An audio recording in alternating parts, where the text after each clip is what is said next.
Olá, Deus abençoe a sua vida. Vamos para mais uma aula do nosso seminário.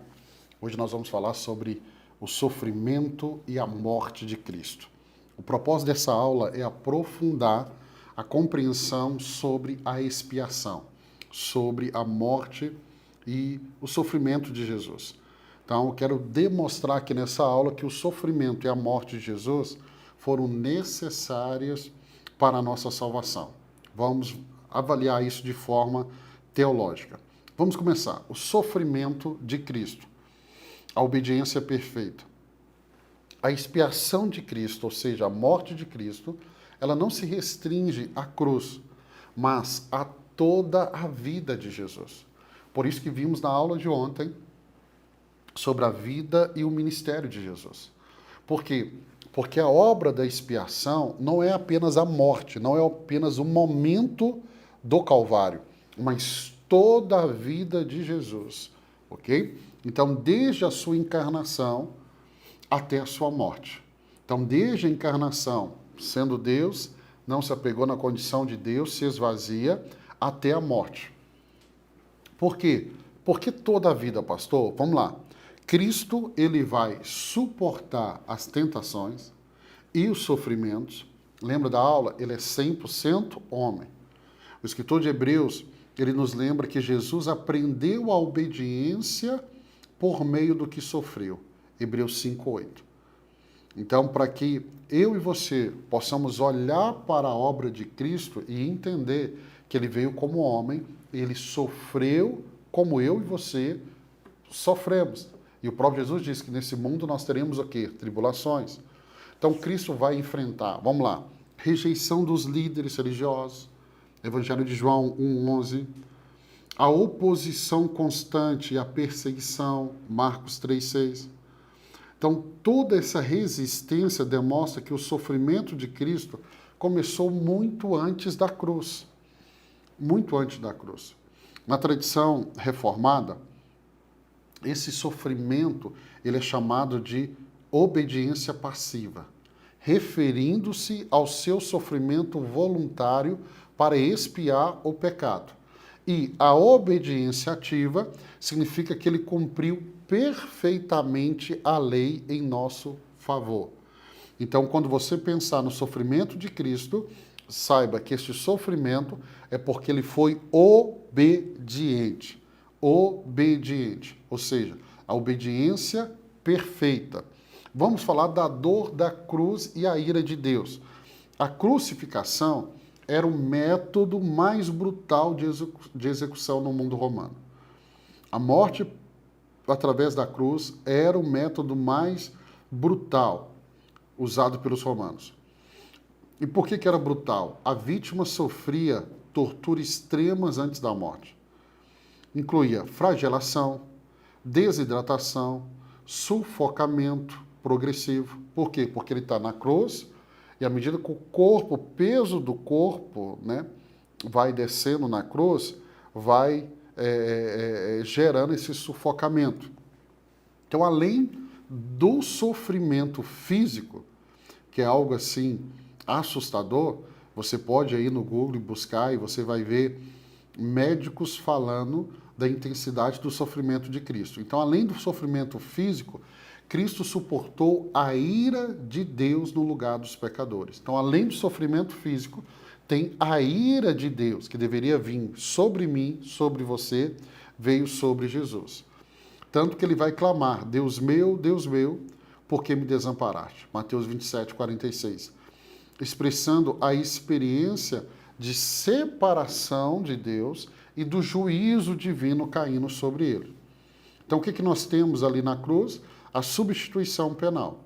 A teologia reformada, ela ensina que Cristo tomou sobre si a punição que nos era merecido. Então, a punição minha e sua veio sobre Jesus. A punição de toda a humanidade veio sobre Jesus.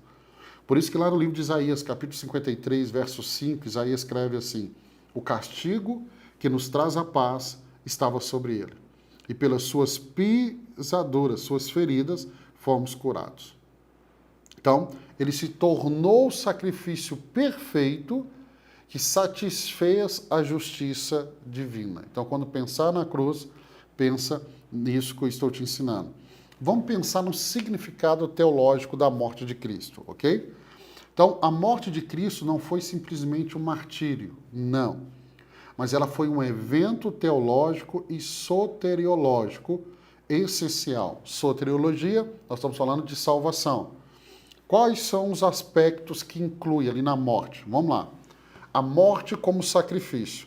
Então, no Antigo Testamento, o sacrifício de animais expiava de forma temporária o pecado do povo. Por que temporário? A carta aos Hebreus vai nos falar sobre isso. Todo ano o sacrifício deveria ser repetido. E aí vamos ver João Batista olhando para Jesus dizendo: eis o Cordeiro de Deus que tira o pecado do mundo. João 1:29. O autor dos Hebreus ele vai enfatizar que a morte de Cristo foi uma vez por toda, ou seja, o sacrifício perfeito.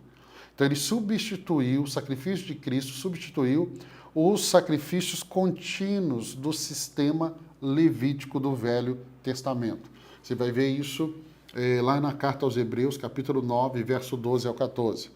Então nós temos a morte como sacrifício, nós temos a propiciação da ira de Deus. A Bíblia ensina que a justiça de Deus exige punição pelo pecado. Cristo foi a propiciação pelos nossos pecados. Ou seja, ele satisfez a ira justa de Deus. Então, ele satisfez a ira justa de Deus. Romanos 3:25 afirma que Deus apresentou Cristo como sacrifício pelo pecado, mediante a fé pelo seu sangue, demonstrando a sua justiça. Então, nós temos a propiciação da ira de Deus. Vamos falar um pouco mais ainda desse significado teológico da morte de Cristo, a redenção do pecador. A morte de Cristo, ela é descrita como um resgate, um preço foi pago. Marcos 10:45. Ele pagou o preço para libertar os pecadores do domínio do pecado e da morte. Então, ele pagou o preço.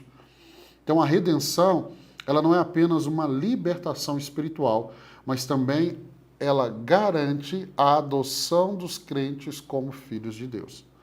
Então, além da redenção do pecador, nós temos a reconciliação com Deus. O pecado, ele separou a humanidade de Deus. Isaías, capítulo 59, verso 2. Mas Cristo, por sua morte, restaurou a comunhão entre Deus e o homem. Entre Deus e os homens. Então, essa reconciliação nos dá paz com Deus. Romanos 5:1. E nos torna membros do seu reino. Membros do seu reino. Então, além da reconciliação com Deus, né, nós temos aí, que nós já falamos, a morte como sacrifício, a propiciação da ira de Deus, a redenção do pecador, a reconciliação com Deus. Nós éramos inimigos, mas agora nos tornamos amigos. Éramos inimigos, agora nos tornamos filhos. Agora, algo que foi muito importante para a reforma, e aí precisamos falar da morte de Cristo e a justificação pela fé. A doutrina da justificação, ela ensina que os pecadores são declarados justos diante de Deus somente pela fé na obra de Cristo. Então, a justificação não é um processo.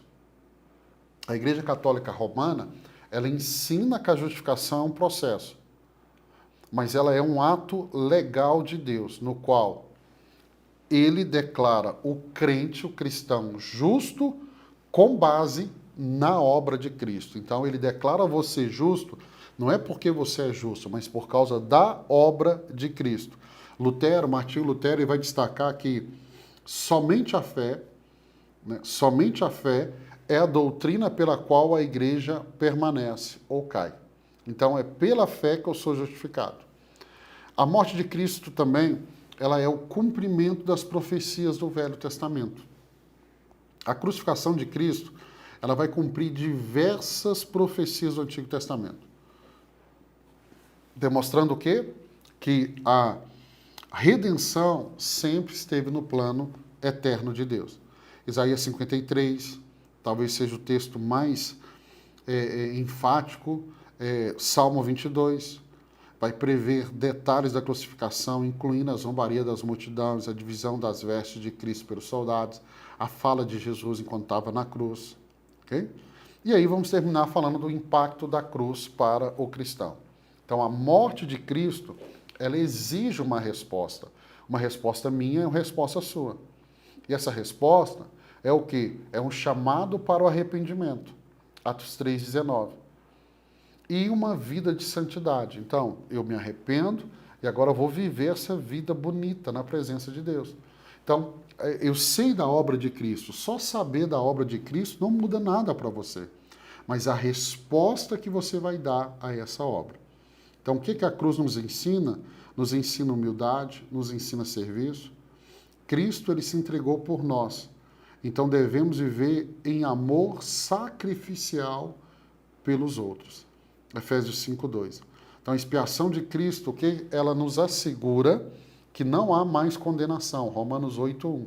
Por causa do sacrifício, da obra de Cristo, não tem mais condenação sobre mim e sobre você. Então, a crucificação, ela é um ponto central do cristianismo. Sem cruz, sem salvação. Então, Paulo vai afirmar assim: decidi nada saber entre vós, senão a Jesus Cristo e este crucificado. Então, se eu tiro a obra de Cristo na cruz, sem salvação. Se somos salvos, é por causa da cruz. Então, Cristo sofreu e morreu como nosso substituto. Sua morte satisfez a justiça divina e trouxe reconciliação entre Deus e os homens. E a salvação, ela é unicamente pela fé nessa obra de Cristo, a cruz do Calvário. Deus abençoe sua vida. Que bom, estamos avançando, aprendendo mais. Amanhã, se Deus permitir, eu não vou falar da crucificação, mas eu vou falar da ressurreição de Jesus. Deus abençoe. Até a próxima aula.